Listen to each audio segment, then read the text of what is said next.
ਸਤਿ ਸ੍ਰੀ ਅਕਾਲ। Ajit web TV ਦੇਖਣ ਵਾਲੇ ਸਾਰੇ ਹੀ ਦਰਸ਼ਕਾਂ ਦਾ ਅਜੀਤ ਖਬਰਾਂ ਦੇ ਅੱਜ ਦੇ ਇਸ ਬੁਲੇਟਿਨ ਦੇ ਵਿੱਚ ਸਵਾਗਤ। ਮੈਂ ਹਾਂ ਕਮਲਪ੍ਰੀਤ ਸਿੰਘ ਤੇ ਰੋਜ਼ਾਨਾ ਦੀ ਤਰ੍ਹਾਂ ਆਓ ਸਭ ਤੋਂ ਪਹਿਲਾਂ ਜਾਣਦੇ ਹਾਂ ਅੱਜ ਦੀਆਂ ਚੋਣਵੀਆਂ ਖਬਰਾਂ। ਅੰਮ੍ਰਿਤਪਾਲ ਵੱਲੋਂ ਜਥੇਦਾਰ ਨੂੰ ਸਰਬੱਤ ਖਾਲਸਾ ਸੱਦਣ ਦੀ ਅਪੀਲ। ਅੰਮ੍ਰਿਤਪਾਲ ਦੀ ਤਲਾਸ਼ ਵਿੱਚ ਹੁਸ਼ਿਆਰਪੁਰ 'ਚ ਘੇਰਾਬੰਦੀ, ਨਾਕਾਬੰਦੀ ਤੋੜ ਕੇ 4 ਨੌਜਵਾਨ ਭੱਜੇ। ਜਲੰਧਰ 'ਚ 10 ਮਈ ਨੂੰ ਹੋਵੇਗੀ ਉਪਚੋਣ। ਪੰਜਾਬ ਪੁਲਿਸ ਵਿਭਾਗ ਵਿੱਚ ਵੱਡਾ ਫੇਰਬਦਲ, ਜਲੰਧਰ ਦਿਹਾਤੀ ਦੇ ਐਸਐਸਪੀ ਸਣੇ ਕਈ ਅਧਿਕਾਰੀ ਬਦਲੇ। ਅਤੇ ਪੰਜਾਬ ਸਣੇ ਕਈ ਸੂਬਿਆਂ 'ਚ ਤੇਜ਼ੀ ਨਾਲ ਬਦਲੇਗਾ ਮੌਸਮ, ਭਾਰੀ ਮੀਂਹ ਦਾ ਅਲਰਟ। ਤੇ ਹੁਣ ਇਹਨਾਂ ਖਬਰਾਂ ਦਾ ਵਿਸਥਾਰ ਤੇ ਬਾਕੀ ਦੀਆਂ ਅਹਿਮ ਖਬਰਾਂ ਦੀ ਜਾਣਕਾਰੀ। ਆਤਮ ਸਮਰਪਣ ਦੀਆਂ ਖਬਰਾਂ ਵਿਚਕਾਰ ਅੰਮ੍ਰਿਤਪਾਲ ਦੀ ਤਾਜ਼ਾ ਵੀਡੀਓ ਸਾਹਮਣੇ ਆਈ ਹੈ, ਜਿਸ ਵਿੱਚ ਉਸਨੇ ਕਿਹਾ ਹੈ ਕਿ ਮੈਂ ਚੜ੍ਹਦੀ ਕਲਾ 'ਚ ਹਾਂ।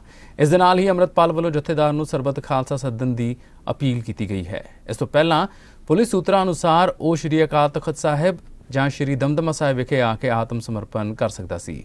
ਇਸ ਦੀ ਸੂਚਨਾ ਮਿਲਦੇ ਹੀ ਪੁਲਿਸ ਨੇ ਦੋਵਾਂ ਥਾਵਾਂ ਤੇ ਸੁਰੱਖਿਆ ਸਖਤ ਕਰ ਦਿੱਤੀ। ਦੋਵਾਂ ਸ਼ਹਿਰਾਂ ਵਿੱਚ ਨਾਕਾਬੰਦੀ ਕਰਕੇ ਵਾਹਨਾਂ ਦੀ ਤਲਾਸ਼ੀ ਲਈ ਜਾ ਰਹੀ ਹੈ। ਪੁਲਿਸ ਸੂਤਰਾਂ ਅਨੁਸਾਰ ਅੰਮ੍ਰਿਤਪਾਲ ਨੇ ਆਤਮ ਸਮਰਪਣ ਲਈ 3 ਸ਼ਰਤਾਂ ਰੱਖੀਆਂ ਹਨ।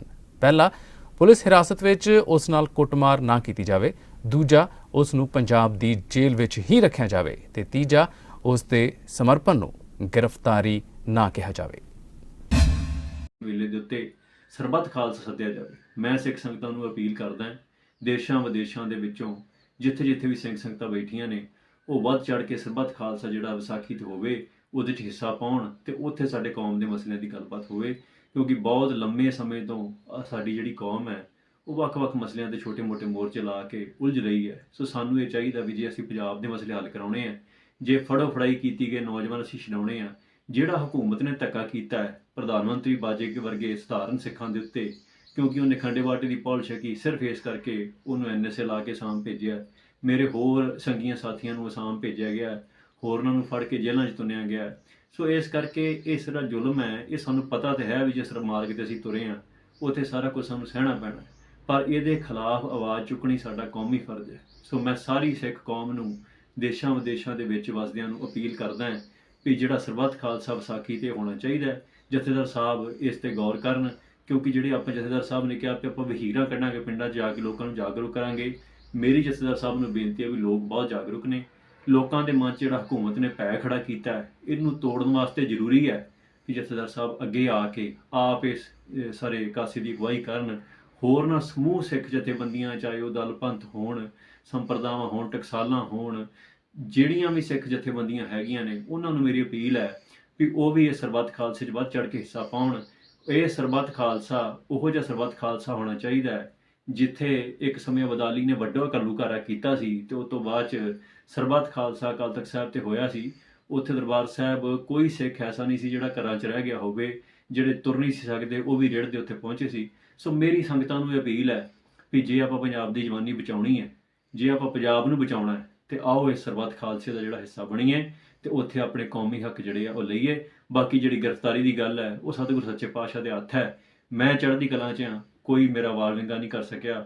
ਸਤਿਗੁਰ ਸੱਚੇ ਪਾਤਸ਼ਾਹ ਨੇ ਬਿਖੜੇ ਪੈਂਡਿਆਂ ਤੇ ਤੋਰਿਆ, ਪ੍ਰੀਖਿਆ ਲਈ ਹੈ, ਪਰ ਉਸ ਮਾਲਕ ਨੇ ਚੋਜੀ ਪ੍ਰੀਤਮ ਨੇ ਬਹੁਤ ਸਾਥ ਦਿੱਤਾ ਹੈ।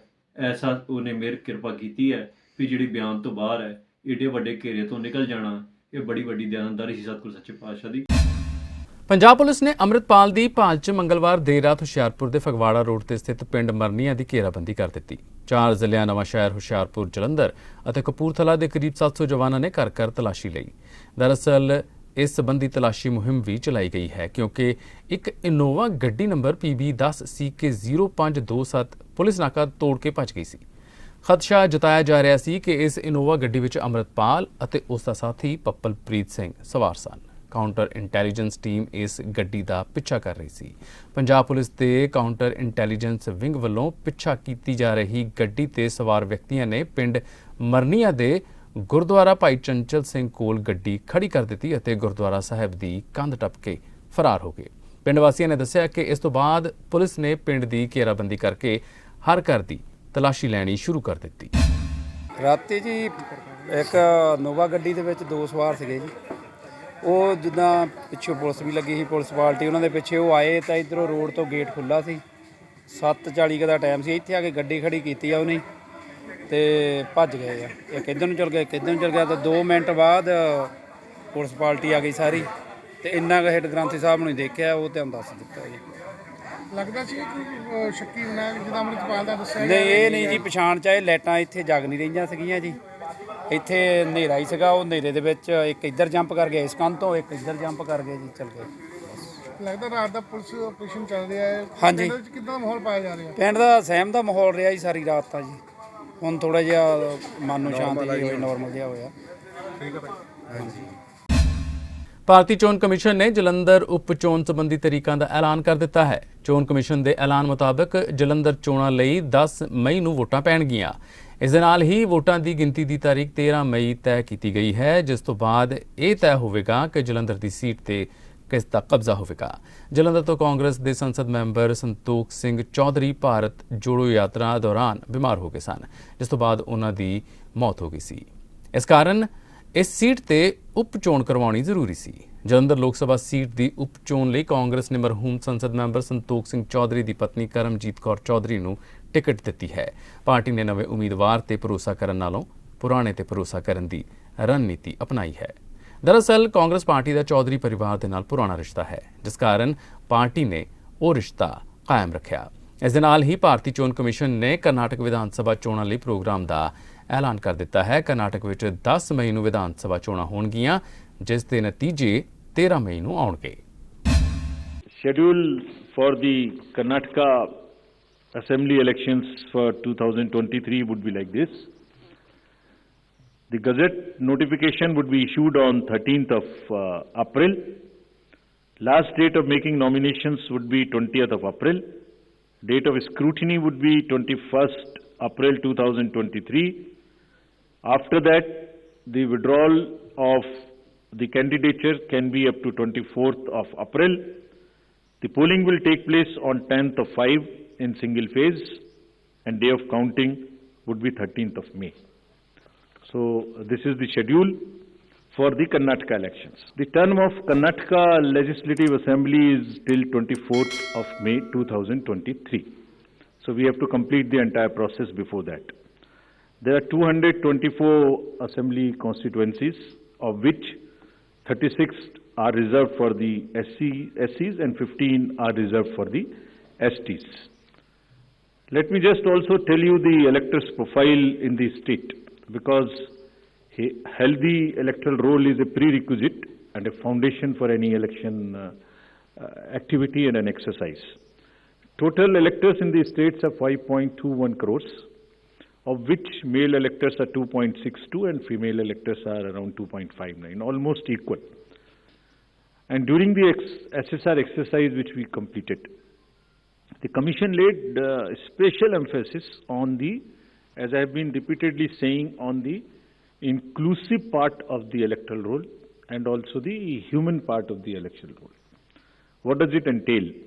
It means we laid special emphasis on registration of new age voters between 18 to 19 years, women, transgenders, persons with disabilities, and also in Karnataka on the particularly vulnerable tribal groups, who are the disadvantaged groups. If you look at any human development indices, the particularly vulnerable tribal groups are the one who are at the lowest of the ladder. Total number of 80 plus electors is 12.15 lakhs. So you would see that it's an increase of 32% from the 2018, and they also includes 16,976 proud electors who are 100 plus. We'll be having a special outreach for all of them. The persons with disabilities, as you would see, a sharp increase because of our focus, has increased to 5.55 lakhs. This is an increase of close to 150% over 2018. For the first time, this facility for voting from home would be available in Karnataka to the 80 plus voters and also to the persons with disabilities. So the first time voters in Karnataka, because of our special effort as I just mentioned, has increased from 18 to 19 by 9.17 lakhs. And the young electors gender ratio, which was low at 720 has increased to 820. It's a jump of 100%. So means we have been able to get more and more girls in the age of 18 to 19 registered in our electoral rolls. So it's far more gender sensitive now. And all young voters who are turning 18 years by 1st of April 2023 will be able to vote in this forthcoming election. We are strengthening our teams in Karnataka to curb the misuse of money power. From 1,900 in 2018, we are increasing to 2,400. These are the teams which will have the sensitive constituencies, expenditure observers we are increasing, assistant observers, flying squads, and all to put extra pressure and make it clear to all political parties and candidates that money power, they have to just the zero tolerance which we are showing from our sides. And just to tell you that the state has 19 districts, total 171 interstate checkposts are being operationalized for this purpose, where Excise Department, Commercial Tax Department, Police Department, and even the Forest Department in areas where the forests are there and there are checkposts. They may not be the highways or the state ways, but there are the points of entry. All places there would be a strict vigil. Punjab ਸਰਕਾਰ ਵੱਲੋਂ ਵੱਡੇ ਪੱਧਰ ਤੇ police ਪ੍ਰਸ਼ਾਸਨ 'ਚ ਫੇਰਬਦਲ ਕੀਤਾ ਗਿਆ ਹੈ। ਪੰਜਾਬ ਸਰਕਾਰ ਵੱਲੋਂ ਜਾਰੀ ਤਾਜ਼ਾ ਹੁਕਮਾਂ ਅਨੁਸਾਰ 24 ਡੀਐਸਪੀ ਏਸੀਪੀ ਅਧਿਕਾਰੀਆਂ ਦੇ ਤਬਾਦਲੇ ਕੀਤੇ ਗਏ ਹਨ। ਇਸ ਦੇ ਇਲਾਵਾ 13 ਪੀਸੀਐਸ ਅਧਿਕਾਰੀਆਂ ਦੇ ਤਬਾਦਲੇ ਵੀ ਕੀਤੇ ਗਏ ਹਨ। ਟ੍ਰਾਂਸਫਰ ਕੀਤੇ ਗਏ ਏਸੀਪੀ ਅਧਿਕਾਰੀਆਂ ਵਿੱਚ ਜਲੰਧਰ ਟ੍ਰੈਫਿਕ ਏਸੀਪੀ ਪ੍ਰੀਤ ਕਮਲਜੀਤ ਸਿੰਘ ਵੀ ਸ਼ਾਮਲ ਸਨ। ਸਰਕਾਰ ਨੇ ਜਲੰਧਰ ਦਿਹਾਤੀ ਦੇ ਐਸਐਸਪੀ ਸਵਰਨਜੀਤ ਸਿੰਘ ਦੀ ਥਾਂ ਮੁਖਵਿੰਦਰ ਸਿੰਘ ਨੂੰ ਲਗਾਇਆ ਹੈ। 9 ਵਿੱਚੋਂ 6 ਪੁਲਿਸ ਅਧਿਕਾਰੀਆਂ ਨੂੰ ਜਲੰਧਰ ਤੋਂ ਬਾਹਰ ਤਬਦੀਲ ਕਰ ਦਿੱਤਾ ਗਿਆ ਹੈ। ਅਗਲੇ 2 ਦਿਨਾਂ ਬਾਅਦ ਦੇਸ਼ ਦੀ ਰਾਜਧਾਨੀ ਦਿੱਲੀ ਦੇ ਨਾਲ-ਨਾਲ ਐਨਸੀਆਰ ਅਤੇ ਉੱਤਰੀ ਭਾਰਤ ਵਿੱਚ ਵੀ ਮੌਸਮ ਵਿੱਚ ਭਾਰੀ ਬਦਲਾਅ ਦੇਖਣ ਨੂੰ ਮਿਲੇਗਾ। ਉੱਤਰੀ ਭਾਰਤ ਦੇ ਕੁਝ ਪਹਾੜੀ ਹਿੱਸਿਆਂ 'ਚ ਬਰਫ਼ਬਾਰੀ ਦਰਜ ਕੀਤੀ ਗਈ ਹੈ, ਜਿਸ ਕਾਰਨ ਤਾਪਮਾਨ ਦੇ ਵਿੱਚ ਗਿਰਾਵਟ ਦਰਜ ਕੀਤੀ ਗਈ। ਦੱਖਣੀ ਭਾਰਤ ਦੇ ਕਈ ਹਿੱਸਿਆਂ ਵਿੱਚ ਦੇਰ ਰਾਤ ਮੀਂਹ ਪਿਆ, ਜਿਸ ਕਾਰਨ ਤਾਪਮਾਨ ਵਿੱਚ ਵੱਡਾ ਬਦਲਾਅ ਆਇਆ। ਇਸ ਦੌਰਾਨ ਭਾਰਤੀ ਮੌਸਮ ਵਿਭਾਗ ਨੇ ਦੇਸ਼ ਦੇ ਕਈ ਹਿੱਸਿਆਂ ਵਿੱਚ ਮੀਂਹ ਦੀ ਚੇਤਾਵਨੀ ਜਾਰੀ ਕੀਤੀ ਹੈ। ਆਮਦਨ ਤੋਂ ਵੱਧ ਜਾਇਦਾਦ ਮਾਮਲੇ ਵਿੱਚ ਵਿਜੀਲੈਂਸ ਜਾਂਚ ਦਾ ਸਾਹਮਣਾ ਕਰ ਰਹੇ ਕਾਂਗਰਸ ਦੇ ਸੀਨੀਅਰ ਸਾਬਕਾ ਵਿਧਾਇਕ ਕੁਲਦੀਪ ਸਿੰਘ ਵੈਦ ਅੱਜ ਮੁੜ ਵਿਜੀਲੈਂਸ ਦਫ਼ਤਰ ਵਿਖੇ ਪੇਸ਼ ਹੋਏ, ਜਿੱਥੇ ਕਰੀਬ 6 ਘੰਟੇ ਦੀ ਪੁੱਛਗਿੱਛ ਤੋਂ ਬਾਅਦ ਉਨ੍ਹਾਂ ਨੂੰ ਜਾਣ ਦਿੱਤਾ ਗਿਆ। ਇਸ ਦੌਰਾਨ ਪੱਤਰਕਾਰਾਂ ਦੇ ਨਾਲ ਗੱਲਬਾਤ ਕਰਦੇ ਹੋਏ ਕੁਲਦੀਪ ਵੈਦ ਨੇ ਕਿਹਾ ਕਿ ਉਹ ਵਿਜੀਲੈਂਸ ਵਿਭਾਗ ਨੂੰ ਜਾਂਚ ਵਿੱਚ ਪੂਰੇ ਤਰੀਕੇ ਦੇ ਨਾਲ ਸਹਿਯੋਗ ਕਰ ਰਹੇ ਹਨ। ਉਨ੍ਹਾਂ ਕਿਹਾ ਕਿ ਜਾਂਚ ਲੰਬੀ ਹੈ ਅਤੇ ਵਿਜੀਲੈਂਸ ਅਧਿਕਾਰੀਆਂ ਨੂੰ ਜਿਸ ਤਰੀਕੇ ਦੇ ਨਾਲ ਜਾਂਚ ਵਿੱਚ ਸਹਿਯੋਗ ਦੀ ਲੋੜ ਹੋਵੇਗੀ, ਉਹ ਉਸ ਤਰੀਕੇ ਦੇ ਨਾਲ ਸਾਥ ਦੇਣਗੇ। ਉਨ੍ਹਾਂ ਕਿਹਾ ਕਿ ਅਗਲੇ 6 ਅਪ੍ਰੈਲ ਦੀ ਤਾਰੀਖ ਰੱਖੀ ਗਈ ਹੈ। ਇਹ ਉਦੋਂ ਤੱਕ ਆਪਣੇ ਸਾਰੇ ਕਾਗਜ਼ਾਤ ਵਿਜੀਲੈਂਸ ਵਿਭਾਗ ਦੇ ਅੱਗੇ ਪੇਸ਼ ਕਰ ਦੇਣਗੇ। ਸਰ ਕੀ ਕਹਿਣਾ ਚਾਹੁੰਗੇ? ਨਹੀਂ, ਕੁਛ ਨਹੀਂ ਬੇਟੇ, ਜਿਹੜੇ ਵੀ ਸਾਡੇ ਵਿਜੀਲੈਂਸ ਆਫੀਸਰ ਜਿੰਨੇ ਵੀ ਡਾਕੂਮੈਂਟਸ ਦੇ ਰਹੇ ਨੇ, ਮੰਗ ਰਹੇ ਨੇ, ਉਹ ਅਸੀਂ ਉਹਨਾਂ ਨੂੰ ਪ੍ਰੋਵਾਈਡ ਕਰ ਰਹੇ ਹਾਂ, ਕਿਉਂਕਿ ਕਾਫੀ ਲੰਬਾ ਸਮਾਂ ਆ ਤੇ ਜਿਸ ਤਰ੍ਹਾਂ ਵੀ ਜੋ ਵੀ ਆਫੀਸਰਸ ਨੇ ਕਿਹਾ, ਉਹ ਨੈਕਸਟ ਜਿਹੜੀ ਤਾਰੀਖ ਆ ਉਹ 6 ਤਾਰੀਖ ਹੈ। 6 ਤੋਂ ਪਹਿਲਾਂ ਅਸੀਂ ਸਬਮਿਟ ਕਰ ਦਿਆਂਗੇ। ਮੱਧ ਪ੍ਰਦੇਸ਼ ਦੇ ਸ਼ਿਓਪੁਰ ਸਥਿਤ ਕੁਨੂ ਨੈਸ਼ਨਲ ਪਾਰਕ ਤੋਂ ਇੱਕ ਵੱਡੀ ਖਬਰ ਸਾਹਮਣੇ ਆਈ ਹੈ। ਸਤੰਬਰ ਵਿੱਚ ਨਾਮੀਬੀਆ ਤੋਂ ਇੱਥੇ ਲਿਆਂਦੀ ਇੱਕ ਮਾਦਾ ਚੀਤਾ ਨੇ 1 ਜਾਂ 2 ਨਹੀਂ ਸਗੋਂ 4 ਬੱਚਿਆਂ ਨੂੰ ਜਨਮ ਦਿੱਤਾ ਹੈ। ਚਾਰੋਂ ਪੂਰੀ ਤਰ੍ਹਾਂ ਨਾਲ ਤੰਦਰੁਸਤ ਹਨ। ਇਸ ਦੀ ਸੂਚਨਾ ਮਿਲਦਿਆਂ ਹੀ ਪਾਰਕ ਦੇ ਸਟਾਫ ਸਮੇਤ ਹਰ ਪਾਸੇ ਖੁਸ਼ੀ ਦੀ ਲਹਿਰ ਦੌੜ ਗਈ। ਕੇਂਦਰੀ ਜੰਗਲਾਤ ਮੰਤਰੀ ਭੁਪਿੰਦਰ ਸਿੰਘ ਨੇ ਆਪਣੇ ਟਵਿੱਟਰ ਹੈਂਡਲ ਤੇ ਟਵੀਟ ਕਰਕੇ ਇਹ ਖੁਸ਼ਖਬਰੀ ਸਾਂਝੀ ਕੀਤੀ ਹੈ। ਦੱਸਿਆ ਗਿਆ ਹੈ ਕਿ ਮਾਦਾ ਚੀਤਾ ਸ਼ੀਆ 3 ਮਹੀਨੇ ਪਹਿਲਾਂ ਗਰਭਵਤੀ ਹੋਈ ਸੀ। ਕੁਨੂ ਪ੍ਰਸ਼ਾਸਨ ਦੇ ਅਧਿਕਾਰੀਆਂ ਨੂੰ ਇਸ ਦੀ ਜਾਣਕਾਰੀ ਪਿਛਲੇ 20 ਦਿਨ ਪਹਿਲਾਂ ਹੀ ਮਿਲੀ ਸੀ। ਪੇਟ ਦੇ ਵਧੇ ਹੋਏ ਆਕਾਰ ਨੂੰ ਵੇਖਦਿਆਂ ਅਧਿਕਾਰੀਆਂ ਨੇ ਇਸ ਨੂੰ ਵੱਡੇ ਘੇਰੇ ਤੋਂ ਨਹੀਂ ਛੱਡਿਆ ਅਤੇ ਇਸ ਤੇ ਵਿਸ਼ੇਸ਼ ਨਜ਼ਰ ਰੱਖੀ। ਇਸ ਮਾਦਾ ਚੀਤੇ ਨੇ ਬੁੱਧਵਾਰ ਨੂੰ 4 ਬੱਚਿਆਂ ਨੂੰ ਜਨਮ ਦਿੱਤਾ ਹੈ।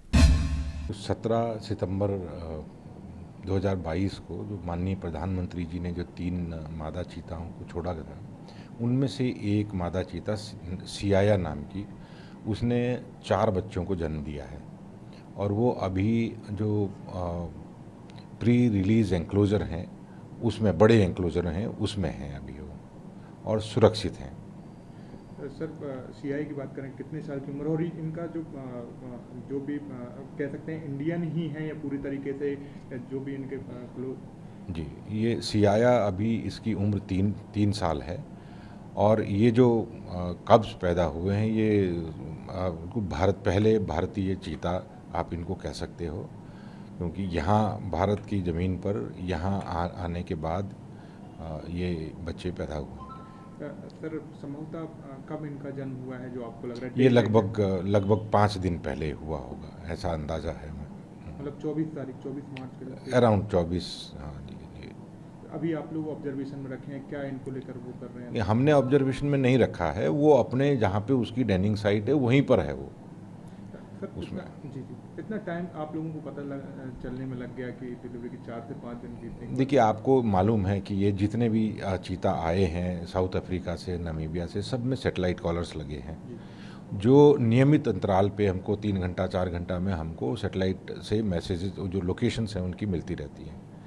तो जब हमको बार बार इस मादा की लोकेशन से एक ही जगह पे आने लगी तो हमें ये अंदाज़ा हो गया था कि ये कुछ या तो उसकी तबीयत ठीक ना हो और या फिर ये कुछ करने वाली, बच्चा देने वाली है, क्योंकि लोकलाइज हो गई एक जगह पे, वो बार बार बाहर जाए, बार बार वापस आए उसी जगह पे। तो उसके बाद हम लोग उसको डिस्टर्ब भी नहीं करना चाहते थे और वो आज जब सुबह निकली है उसके शिकार के लिए, तो उस समय एक सुरक्षित दूरी से जो अपने नामीबियाई एक्सपर्ट हैं हमारे पास, उन्होंने जा कर के वो दूर से ही देख करके और एक फ़ोटो क्लिक करके वापस आ गए। ਉੜੀਸਾ ਵਿੱਚ ਭਾਰਤੀ ਜਲ ਸੈਨਾ ਦੇ INS ਚਿਲਕਾ ਵਿੱਚ 2585 ਅਗਨੀਵੀਰਾਂ ਦੇ ਪਹਿਲੇ ਬੈਚ ਦੀ ਪਾਸਿੰਗ ਆਊਟ ਪਰੇਡ ਆਯੋਜਿਤ ਕੀਤੀ ਗਈ। 4 ਮਹੀਨੇ ਦੀ ਲੰਬੀ ਸਿਖਲਾਈ ਤੋਂ ਬਾਅਦ ਇਹ ਅਗਨੀਵੀਰ ਹੁਣ ਸੇਵਾ ਕਰਨ ਲਈ ਤਿਆਰ ਹਨ। ਸੂਰਜ ਡੁੱਬਣ ਤੋਂ ਬਾਅਦ ਹੋਈ ਪਾਸਿੰਗ ਆਊਟ ਪਰੇਡ ਦੌਰਾਨ ਜਲ ਸੈਨਾ ਮੁਖੀ ਐਡਮਿਰਲ R ਹਰੀ ਕੁਮਾਰ ਨੇ ਨਵੇਂ ਰੰਗ ਰੂਟਾਂ ਤੋਂ ਸਲਾਮੀ ਲਈ। ਭਾਰਤੀ ਹਥਿਆਰਬੰਦ ਬਲਾਂ ਵਿੱਚ ਪਹਿਲੀ ਵਾਰ ਪਾਸਿੰਗ ਆਊਟ ਸੂਰਜ ਡੁੱਬਣ ਤੋਂ ਬਾਅਦ ਹੋਇਆ। ਰਵਾਇਤੀ ਤੌਰ ਤੇ ਪਾਸਿੰਗ ਆਊਟ ਪਰੇਡ ਸਵੇਰੇ ਹੁੰਦੀ ਹੈ। आप सब इतिहास रचने जा रहे हैं। इतिहास भारत के प्रथम अग्निवीर होने का, इतिहास भारतीय सशस्त्र बलों में नारी शक्ति को और मजबूत करने का, इतिहास भारतीय नौसेना में एक नए युग की शुरुआत करने का। जिस नए युग की मेन बात कर रहा हूं, इस युग में आप लोग आने वाले सभी अग्निवीरों के लिए मार्गदर्शक का काम करेंगे। आप ये तय करेंगे कि भविष्य के अग्निवीर नौसेना में रहकर किस तरह भारत की सुरक्षा के हिस्सेदार बनेंगे। यही नहीं, आप ये भी निर्धारित करेंगे कि फौज के अलावा भी आप भारत निर्माण में कैसे योगदान देंगे। आप सभी नेवी की हिस्ट्री में एक नए चैप्टर की शुरुआत कर रहे हैं। आज का दिन ऐतिहासिक इसके लिए भी है that we have the first ever batch of women sailors passing out today. ये एक मौका है देश में ही नहीं बल्कि संपूर्ण विश्व में भारत की नारी शक्ति का परचम लहराने का। मुझे विश्वास है कि आप सबके योगदान से भारतीय नौसेना और सशक्त, संपूर्ण और समावेशक बनेगी। ये मेरा पहला एक्सपीरियंस है पास आउट परेड देखने का। काफ़ी वंडरफुल एक्सपीरियंस रहा है एंड और ये भी पहली बार है कि ये अग्निवीर स्कीम के अंडर वुमेन इंडक्ट हुए हैं। और जैसे हमेशा मुझे ऐसा लगता है कि जो फर्स्ट बैच होते हैं वो बहुत स्पेशल होते हैं, क्योंकि उनके पास एक अपॉर्चुनिटी है। जब वो पास आउट होके बाहर जाते हैं, काफ़ी यंग गर्ल्स को इंस्पायर करने का उनके पास अपॉर्चुनिटी रहती है और एक और ग्लास सीलिंग तोड़ने की अपॉर्चुनिटी होती है। तो मुझे ऐसा लगता है कि ये बहुत बड़ी स्टेप है, इट्स अ हिस्टोरिकल स्टेप। और 2023 अभी तक तो काफ़ी अच्छा रहा है कि जैसे under 19 girls have one the world cup, WPL हुआ है, वुमेन्स प्रीमियर लीग, और ये हुआ है जहाँ पे पहली बार अराउंड 272 वुमेन इंडक्टीज हैं। तो आई थिंक ये एक काफ़ी बड़ा स्टेप है और सभी उन लड़कियों के फैमिलीज़ को मैं अप्रिशिएट करूँगी कि उन्होंने बहुत बड़ा कदम लिया है और देश के सेवा में उन्होंने अपनी लड़कियों को डाला है। I think it is a great move and I am sure कि आगे के समय में, आगे के सालों में मुझे और ज़्यादा वुमेन सर्विसेज में, ऐसे आर्मी में हो या एयरफोर्स में, नेवी में आए और इन फील्ड में आके बहुत अच्छा नाम कमाएं। ਪੰਜਾਬ ਸਰਕਾਰ ਬੇਰੁਜ਼ਗਾਰੀ ਨੂੰ ਖਤਮ ਕਰਨ ਲਈ ਯਤਨਸ਼ੀਲ ਹੈ ਅਤੇ ਬੇਰੁਜ਼ਗਾਰਾਂ ਨੂੰ ਆਪਣੇ ਪੈਰਾਂ ਤੇ ਖੜਾ ਕਰਨ ਲਈ ਹਰ ਸੰਭਵ ਸਹਾਇਤਾ ਕਰ ਰਹੀ ਹੈ। ਇਹਨਾਂ ਗੱਲਾਂ ਦਾ ਪ੍ਰਗਟਾਵਾ ਡਾਕਟਰ ਬਲਜੀਤ ਕੌਰ, ਸਮਾਜਿਕ ਨਿਆਂ ਸਸ਼ਕਤੀਕਰਨ ਅਤੇ ਘੱਟ ਗਿਣਤੀ ਸਮਾਜਿਕ ਸੁਰੱਖਿਆ ਔਰਤਾਂ ਅਤੇ ਬਾਲ ਵਿਕਾਸ ਮੰਤਰੀ ਪੰਜਾਬ ਨੇ ਵਾਲਮੀਕੀ ਭਵਨ, ਗੁਰੂ ਰਵਿਦਾਸ ਨਗਰ, ਮਲੋਟ ਵਿਖੇ recognition of prior learning Punjabi ਜੁੱਤੀ ਬਣਾਉਣ ਦੇ ਕੋਰਸ ਦਾ ਉਦਘਾਟਨ ਕਰਨ ਮੌਕੇ ਕੀਤਾ। ਇਸ ਮੌਕੇ ਐਸਡੀਐਮ ਮਲੋਟ ਸਰਦਾਰ ਕਮਰਜੀਤ ਸਿੰਘ ਨੇ ਆਏ ਹੋਏ ਹਾਜ਼ਰੀਨ ਨੂੰ ਸੰਬੋਧਨ ਕਰਦਿਆਂ ਕਿਹਾ ਕਿ ਪੰਜਾਬ ਸਰਕਾਰ ਦਾ ਇਹ ਬਹੁਤ ਵਧੀਆ ਉਪਰਾਲਾ ਹੈ। ਇਸ ਤਹਿਤ ਬੇਰੁਜ਼ਗਾਰਾਂ ਨੂੰ ਇਸ ਸਿਖਲਾਈ ਕੋਰਸ ਦਾ ਵੱਧ ਤੋਂ ਵੱਧ ਲਾਭ ਲੈਣਾ ਚਾਹੀਦਾ ਹੈ। ਸਾਤਾਂ ਨਾਲ ਜਿੱਥੇ ਪੂਰਾ ਨੁਕਸਾਨ ਹੋਏਗਾ, ਨੁਕਸਾਨ ਦਾ ਜਾਇਜ਼ਾ ਵੀ ਲੈ ਰਹੇ ਹੋ ਤੁਸੀਂ, ਕਿੰਨਾ ਕੁ ਲੱਗਦਾ ਹੈਗਾ ਵੀ ਪੂਰੇ ਪੰਜਾਬ ਦੇ ਨਾਲ ਮਲੋਟ ਹਲਕੇ ਤੇ ਲੰਬੀ ਦਾ ਕਿੰਨਾ ਕੁ ਖਰਾਬ ਹੋਇਆ? ਜੇ ਕੰਪੈਰੇਟਿਵਲੀ ਪੰਜਾਬ ਦੇਖੀਏ ਤਾਂ ਕਿਉਂਕਿ ਪਹਿਲਾਂ ਵੀ ਇਹ ਏਰੀਏ ਜਿਹੜੇ ਸੇਮ ਦੀ ਮਾਰ ਹੇਠ ਨੇ, ਸੋ ਮਲੋਟ ਤੇ ਲੰਬੀ ਦਾ ਜਿਹੜਾ ਏਰੀਆ ਜ਼ਿਆਦਾ ਪ੍ਰਭਾਵਿਤ ਹੈ। ਇਸੇ ਕਰਕੇ ਸੀਐਮ ਸਾਹਿਬ ਨੇ ਖੁਦ ਵੀ ਵਿਜ਼ਿਟ ਕੀਤਾ ਸੀ। ਸੋ ਪਿੰਡ ਜਾ ਕੇ ਅੱਜ ਮੈਂ ਵੀ ਦੇਖ ਰਹੀ ਹਾਂ, ਪਹਿਲਾਂ ਵੀ 3-4 ਪਿੰਡ ਦੇਖੇ ਸੀ, ਅੱਜ ਵੀ ਕਾਫੀ ਪਿੰਡਾਂ ਦੇ ਵਿੱਚ ਜਾਣਾ। ਸੋ ਜਿਵੇਂ ਲੱਗਦਾ, ਬਾਕੀ ਮਾਨ ਸਾਹਿਬ ਨੇ ਵੀ ਕਿਹਾ ਸੀ ਕਿ ਅਸੀਂ ਮੁਆਵਜ਼ਾ ਜਲਦ ਦੇਵਾਂਗੇ, ਕੋਸ਼ਿਸ਼ ਕਰਾਂਗੇ ਕਿ ਜਿੰਨਾ ਵੀ ਨੁਕਸਾਨ ਕਿਸਾਨਾਂ ਦਾ ਹੋਇਆ, ਜਿੰਨੀ ਕੁ ਅਸੀਂ ਮੱਲਮ ਉਹਨਾਂ ਦੇ ਜ਼ਖਮਾਂ ਤੇ ਲਗਾ ਸਕਦੇ ਹਾਂ, ਜਲਦ ਤੋਂ ਜਲਦ। ਬੇਸ਼ੱਕ ਵਿਰੋਧੀ ਧਿਰ ਵੀ ਜਿਹੜਾ ਹੈਗਾ ਲਗਾਤਾਰ ਹਰ ਪਿੰਡਾਂ ਦੇ ਵਿੱਚ ਪਹੁੰਚ ਰਿਹਾ, ਜਿਨ੍ਹਾਂ ਦਾ ਕਹਿਣਾ ਕਿ ਜੋ ਮੁਆਵਜ਼ਾ ਰਾਸ਼ੀ ਜਾਰੀ ਕੀਤੀ ਗਈ ਹੈਗੀ ਆ ਬਹੁਤ ਨਾ ਮਾਤਰ ਹੈਗੀ ਆ, ਕਿ ਨੁਕਸਾਨ ਜ਼ਿਆਦਾ ਹੋਇਆ ਪਰ ਉਹਨਾਂ ਭਰਪਾਈ ਨਹੀਂ ਹੋ ਸਕਦੀ। ਦੇਖੋ, ਉਹਨਾਂ ਦਾ ਤਾਂ ਇੱਕੋ ਹੀ ਕੰਮ ਹੈ ਕਿ ਉਹਨਾਂ ਨੇ ਕੋਈ ਵੀ ਕੰਮ ਸਰਕਾਰ ਕਰਦੀ ਹੈ ਉਹਨਾਂ ਨੇ ਬਸ ਵਿਰੋਧ ਹੀ ਕਰਨਾ, ਕੋਈ ਪੋਜ਼ਿਟਿਵ ਕੰਮ ਤਾਂ ਕਰਨਾ ਨਹੀਂ। ਔਰ ਜਿਹੜਾ ਉਹਨਾਂ ਨੇ ਪਿਛਲੇ ਸਾਲਾਂ ਦੌਰਾਨ ਜੋ ਕੀਤਾ ਉਹ ਲੋਕਾਂ ਦੇ ਸਾਹਮਣੇ ਹੀ ਹੈ, ਤੇ ਹੁਣ ਜੋ ਸਰਕਾਰ ਕਰੂਗੀ ਉਹ ਵੀ ਲੋਕਾਂ ਦੇ ਸਾਹਮਣੇ ਹੀ ਹੈ। ਔਰ ਜਿੰਨਾ ਮੈਨੂੰ ਲੱਗਦਾ ਕਿ ਮਾਨ ਸਾਹਿਬ ਨੇ ਪਹਿਲਾਂ ਨਾਲੋਂ 25% ਵਧਾ ਕੇ ਔਰ ਉਸ ਤੋਂ ਬਾਅਦ ਹੋਰ ਫੈਸਿਲਿਟੀਜ਼ ਜਿਵੇਂ ਕਿਸ਼ਤਾਂ ਵੀ ਡਿਲੇ ਕਰਵਾ ਦਿੱਤੀਆਂ ਜਿਹੜੀਆਂ ਸੀ, ਤਾਂ ਮੈਨੂੰ ਲੱਗਦਾ ਕਿ ਉਹ ਆਪਣੇ ਵੱਲੋਂ ਪੂਰੀ ਕੋਸ਼ਿਸ਼ ਕਰ ਰਹੇ ਨੇ। ਬਾਕੀ ਵਿਰੋਧੀ ਧਿਰਾਂ ਦਾ ਕੰਮ ਹੀ ਉਹਨਾਂ ਕੋਲ ਵਿਹਲੇ ਹੈਗੇ ਤੇ ਕੰਮ ਕਰੀ ਜਾਂਦੇ ਆ। ਪਰ ਦੂਸਰੇ ਪਾਸੇ ਪੰਜਾਬ ਸਰਕਾਰ ਨੇ ਆਪਣੇ ਤੌਰ ਤੇ ਐਲਾਨ ਕੀਤਾ ਕਿ ਕੇਂਦਰ ਸਰਕਾਰ ਤੋਂ ਵੀ ਡਿਮਾਂਡ ਕਰੋਗੇ ਵੀ ਇਸ ਤਰ੍ਹਾਂ ਨਾਲ ਬਿਲਕੁਲ ਜੀ, ਬਿਲਕੁਲ। ਜਦੋਂ ਸਰਕਾਰ ਕੋਈ ਵੀ ਸਟੇਟ ਗਵਰਨਮੈਂਟ ਆਪਣੇ ਤੌਰ ਤੇ ਕਰਦੀ ਹੈ ਤਾਂ ਅਸੀਂ ਕੇਂਦਰ ਸਰਕਾਰ ਤੋਂ ਨਾਲ ਡਿਮਾਂਡ ਕਰਦੇ ਹਾਂ, ਔਰ ਇਹ ਸਾਡਾ ਫਰਜ਼ ਵੀ ਬਣਦਾ, ਕਿਉਂਕਿ ਕੇਂਦਰ ਜੇ ਆਪਣੇ ਆਪ ਨੂੰ ਮਾਈ ਬਾਪ ਕਹਿੰਦੀ ਹੈ ਸਾਰੇ ਰਾਜਾਂ ਦਾ, ਤਾਂ ਉਹਨਾਂ ਦਾ ਵੀ ਬੁਨਿਆਦੀ ਫਰਜ਼ ਹੈ ਕਿ ਉਹ ਸਾਡੇ ਸਿਰ ਤੇ ਹੱਥ। ਪਰ ਹਜੇ ਤੱਕ ਕੇਂਦਰ ਸਰਕਾਰ ਨੇ ਕੋਈ ਇਸ ਤਰ੍ਹਾਂ ਦੀ ਕੋਈ ਟੀਮ ਨਹੀਂ ਆਏਗੀ ਵੀ ਜਿਹੜਾ ਹਾਲਾਤਾਂ ਨੂੰ ਵੇਖਦੇ ਹੋਗੇ ਟੀਮ ਭੇਜੀ ਜਾਵੇ। ਦੇਖੋ, ਇਹ ਉਹਨਾਂ ਦੀ ਰਿਸਪੌਂਸਿਬਿਲਿਟੀ ਹੈ, ਜੇ ਉਹ ਨਹੀਂ ਕਰ ਰਹੇ ਤਾਂ ਲੋਕ ਉਹਨਾਂ ਨੂੰ ਜਵਾਬ ਦੇਣਗੇ ਆਉਣ ਵਾਲੇ ਸਮੇਂ 'ਚ। ਮੈਡਮ ਦੂਸਰੇ ਪਾਸੇ ਜਿਹੜਾ ਹੈਗਾ ਵੀ ਦੂਸਰੇ ਪਾਸੇ ਗੱਲ ਕਰੀਏ ਵੀ ਜਿਹੜਾ ਬਾਰਿਸ਼ਾਂ ਨੂੰ ਲੈ ਕੇ ਮਕਾਨਾਂ ਦੀ ਵੀ ਗੱਲ ਕੀਤੀ ਗਈ, ਮਕਾਨ ਵੀ ਡਿੱਗੇ ਹੋਏ ਹੈ, ਪਰ ਅਜੇ ਤੱਕ ਮਾਨ ਸਾਹਿਬ ਨੇ ਇਹ ਕਿਹਾ ਸੀ ਵੀ ਹਫ਼ਤੇ ਦੇ ਵਿੱਚ ਗਿਰਦਾਵਰੀਆਂ ਕੀਤੀਆਂ ਜਾਣੀਆਂ, ਟੀਮਾਂ ਆ ਜਾਣੀਆਂ, ਪਰ ਅਜੇ ਤੱਕ ਪਿੰਡਾਂ ਵਾਲੇ ਕਹਿੰਦੇ ਵੀ ਸਾਡੇ ਕੋਲ ਕੋਈ ਵੀ ਅਧਿਕਾਰੀ ਨਹੀਂ ਪਹੁੰਚਿਆ। ਦੇਖੋ, ਇਹ ਹੋ ਸਕਦਾ ਕਿ 1-2 ਦਿਨ ਡਿਲੇ ਹੋ ਜਾਵੇ, ਪਰ ਅਸੀਂ ਕੋਸ਼ਿਸ਼ ਕਰਾਂਗੇ ਕਿ ਅਪ੍ਰੈਲ ਦੇ ਸ਼ੁਰੂ ਵਾਲੇ ਦਿਨਾਂ ਦੇ ਵਿੱਚ ਹੀ ਸਾਰਾ ਕੰਮ ਮੁਕੰਮਲ ਕਰ ਲਈਏ। ਬਾਕੀ ਜੇ ਪਿੰਡਾਂ ਵਾਲਿਆਂ ਦੀ ਸ਼ਿਕਾਇਤ ਆ ਤਾਂ ਆਪਾਂ ਉਹਨਾਂ ਨੂੰ ਬੁਲਾ ਵੀ ਲਵਾਂਗੇ, ਤਾੜ ਵੀ ਦੇਵਾਂਗੇ, ਇਹੋ ਜਿਹੀ ਕੋਈ ਗੱਲ ਨਹੀਂ ਕਿ ਉਹ ਨਾ ਪਹੁੰਚਣਗੇ। ਨਸ਼ਾ ਤਸਕਰਾਂ ਦਾ ਸਾਥ ਦੇਣ ਵਾਲੇ ਪੁਲਿਸ ਚੌਂਕੀ ਇੰਚਾਰਜ ਖਿਲਾਫ ਸਖਤ ਕਾਰਵਾਈ ਕਰਦਿਆਂ ਲੁਧਿਆਣਾ ਪੁਲਿਸ ਨੇ ਉਸ ਖਿਲਾਫ ਕੇਸ ਦਰਜ ਕਰਕੇ ਉਸ ਨੂੰ ਗ੍ਰਿਫਤਾਰ ਕਰ ਲਿਆ ਹੈ। ਇਹ ਕਾਰਵਾਈ ਪੁਲਿਸ ਥਾਣਾ ਸ਼ਿਮਲਾਪੁਰੀ ਵੱਲੋਂ ਨਸ਼ਾ ਤਸਕਰੀ ਦੇ ਦੋਸ਼ ਵਿੱਚ ਗ੍ਰਿਫਤਾਰ ਕੀਤੇ ਗਏ 2 ਦੋਸ਼ੀਆਂ ਤੋਂ ਪੁੱਛਗਿੱਛ ਦੌਰਾਨ ਮਿਲੀ ਜਾਣਕਾਰੀ ਦੇ ਆਧਾਰ ਤੇ ਕੀਤੀ ਗਈ। ਪ੍ਰੈਸ ਕਾਨਫਰੰਸ ਨੂੰ ਸੰਬੋਧਨ ਕਰਦਿਆਂ ਪੁਲਿਸ ਕਮਿਸ਼ਨਰ ਮਨਦੀਪ ਸਿੰਘ ਸਿੱਧੂ ਨੇ ਦੱਸਿਆ ਕਿ ਪੁਲਿਸ ਥਾਣਾ ਸ਼ਿਮਲਾਪੁਰੀ ਨੇ 2 ਮੋਟਰਸਾਈਕਲ ਸਵਾਰ ਮੁਲਜ਼ਮਾਂ ਅੰਮ੍ਰਿਤਪਾਲ ਸਿੰਘ ਉਰਫ ਚੀਨੂ ਅਤੇ ਪ੍ਰਵਿੰਦਰ ਕੁਮਾਰ ਉਰਫ ਵਿੱਕੀ ਧਵਨ ਨੂੰ ਗ੍ਰਿਫਤਾਰ ਕਰਕੇ ਉਹਨਾਂ ਦੇ ਕਬਜ਼ੇ 'ਚੋਂ 13 ਗ੍ਰਾਮ ਹੈਰੋਇਨ ਬਰਾਮਦ ਕੀਤੀ ਸੀ, ਜੋ ਕਿ ਜਲੰਧਰ ਤੋਂ ਲੁਧਿਆਣਾ ਵੱਲ ਆ ਰਹੇ ਸਨ। ਪੁੱਛਗਿੱਛ ਦੌਰਾਨ ਇੱਕ ਦੋਸ਼ੀ ਅੰਮ੍ਰਿਤਪਾਲ ਨੇ ਦੱਸਿਆ ਕਿ ਉਸ ਨੂੰ ਚੌਂਕੀ ਬਸੰਤ ਪਾਰਕ ਦੇ ਇੰਚਾਰਜ ASI ਜਰਨੈਲ ਸਿੰਘ ਨੇ 1 ਗ੍ਰਾਮ ਹੈਰੋਇਨ ਸਮੇਤ ਫੜਿਆ ਸੀ, ਪਰ 70,000 ਰੁਪਏ ਲੈ ਕੇ ਮਾਮਲਾ ਰਫਾ ਦਫਾ ਹੋਣ ਤੇ ਉਸ ਨੂੰ ਛੱਡ ਦਿੱਤਾ ਗਿਆ, ਜਿਸ ਤੋਂ ਬਾਅਦ ਪੁਲਿਸ ਨੇ ਕਾਰਵਾਈ ਕਰਦੇ ਹੋਏ ਉਕਤ ASI ਦੇ ਖਿਲਾਫ ਥਾਣਾ ਸ਼ਿਮਲਾਪੁਰੀ ਵਿੱਚ ਭ੍ਰਿਸ਼ਟਾਚਾਰ ਰੋਕੂ ਕਾਨੂੰਨ ਅਤੇ NDPS ਐਕਟ ਤਹਿਤ ਮਾਮਲਾ ਦਰਜ ਕਰ ਲਿਆ ਹੈ। ਇੱਕ ਅਸੀਂ ਡਰੱਗ ਦੇ ਇਨਫੋਰਮੇਸ਼ਨ ਸੀ ਜਿਹਦੇ ਵਿੱਚ ਡਰੱਗ ਲੈ ਕੇ ਆ ਰਹੇ ਸੀ, ਤਾਂ ਉਹਦੇ ਵਿੱਚੋਂ 13 ਗ੍ਰਾਮ ਜਿਹੜੀ ਹੀਰੋਇਨ ਫੜੀ ਸੀ, ਤੇ ਉਹ ਇਨਫੋਰਮੇਸ਼ਨ ਇਹ ਵੀ ਸੀ ਵੀ ਇਹਨਾਂ ਨੂੰ ਸਾਡੇ ਜਿਹੜੇ ਚੌਂਕੀ ਇੰਚਾਰਜ ਜਿਹੜੇ ਬਸੰਤ ਪਾਰਕ ਹੈ ਥਾਣਾ ਸ਼ਿਮਲਾਪੁਰੀ ਦੇ ਵਿੱਚ, ਉਹਨਾਂ ਨੇ ਕੋਈ 20 ਦਿਨ ਪਹਿਲਾਂ ਇਸ ਆਦਮੀ ਨੂੰ ਫੜ ਕੇ ਤੇ ਛੱਡ ਦਿੱਤਾ ਸੀ, ਤੇ ਉਹਦੇ ਤੋਂ 1 ਗ੍ਰਾਮ ਹੈਰੋਇਨ ਮਿਲੀ ਸੀ ਤੇ ਉਹਦੇ ਵਿੱਚ ਰਿਸ਼ਵਤ ਦੀ 1 ਲੱਖ ਰੁਪਇਆ ਮੰਗ ਕੀਤੀ ਗਈ ਸੀ। ਫਿਰ ਇਹਨਾਂ ਦਾ ਆਪਸ ਦੇ ਵਿੱਚ ਵੀ ਕਿਸੇ ਬੰਦੇ ਨੇ ਪੈ ਕੇ 70,000 ਰੁਪਏ ਦੇ ਵਿੱਚ ਰਾਜੀਨਾਮਾ ਕਰਵਾਤਾ ਤੇ ਉਹ 70,000 ਰੁਪਇਆ ASI ਜਰਨੈਲ ਸਿੰਘ ਨੇ ਬਤੌਰ ਰਿਸ਼ਵਤ ਲੈ ਕੇ ਉਸ ਦਿਨ ਬਿਨਾਂ ਕਾਰਵਾਈ ਕੀਤਿਆਂ ਛੱਡਤਾ। ਹੁਣ ਅਸੀਂ ਇਸ ਕੇਸ ਦੇ ਵਿੱਚ 2 ਜਾਣੇ ਜਿਹੜੇ ਹੈਗੇ ਆ ਜੋ ਕਿ ਜਲੰਧਰ ਤੋਂ ਲੈ ਕੇ ਆ ਰਹੇ ਸੀ ਹੀਰੋਇਨ, ਅੰਮ੍ਰਿਤਪਾਲ ਸਿੰਘ ਉਰਫ ਚੀਨੂ ਤੇ ਪ੍ਰਵਿੰਦਰ ਕੁਮਾਰ ਉਰਫ ਵਿੱਕੀ, ਇਹਨਾਂ ਨੂੰ ਤੇ ਇਹਦੇ ਵਿੱਚ ASI ਜਰਨੈਲ ਸਿੰਘ ਹੈ ਜਿਹੜੇ ਚੌਂਕੀ ਬਸੰਤ ਪਾਰਕ ਆ, ਉਹਨਾਂ ਨੂੰ ਅਸੀਂ ਸਾਰਿਆਂ ਨੂੰ ਅਰੈਸਟ ਕਰ ਲਿਆ।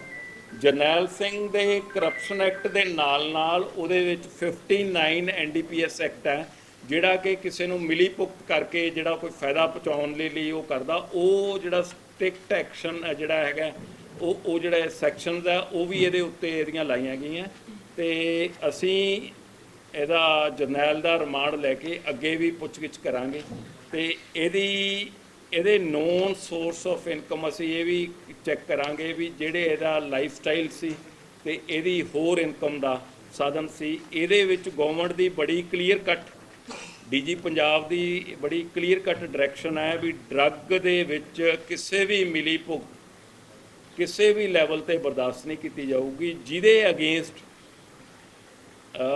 ਠੋਸ ਐਵੀਡੈਂਸ ਹੋਊਗਾ। ਜਿਵੇਂ ਕਿ ਇੱਕੋ ਜਿਹੜਾ ਪੋਰਟਲ ਵੀ ਜਾਰੀ ਕੀਤਾ ਹੋਇਆ ਵੀ ਜੇ ਕਿਸੇ ਕੋਲੇ ਠੋਸ ਐਵੀਡੈਂਸ ਹੈਗਾ ਉਹ ਵੀ ਠੋਸ ਐਵੀਡੈਂਸ ਸਾਡੇ ਸਾਹਮਣੇ ਆਊਗਾ ਤਾਂ ਅਸੀਂ ਉਸ ਦੇ ਖਿਲਾਫ ਕਾਰਵਾਈ ਕਰਾਂਗੇ। ਤੇ ਮੈਂ ਨਾ ਉਮੀਦ ਕਰਦਾ ਕਿ ਜਿਹੜੇ ਮੁਲਾਜ਼ਮ ਅਜੇ ਇਸ ਗੱਲ ਨੂੰ ਸਮਝ ਨਹੀਂ ਰਹੇ ਉਹ ਆਪਣੇ ਵੀ ਦੁਸ਼ਮਣ ਹੈ, ਸਮਾਜ ਦੇ ਵੀ ਦੁਸ਼ਮਣ ਹੈ, ਆਪਣੇ ਪਰਿਵਾਰਾਂ ਦੇ ਵੀ ਦੁਸ਼ਮਣ ਹੈ।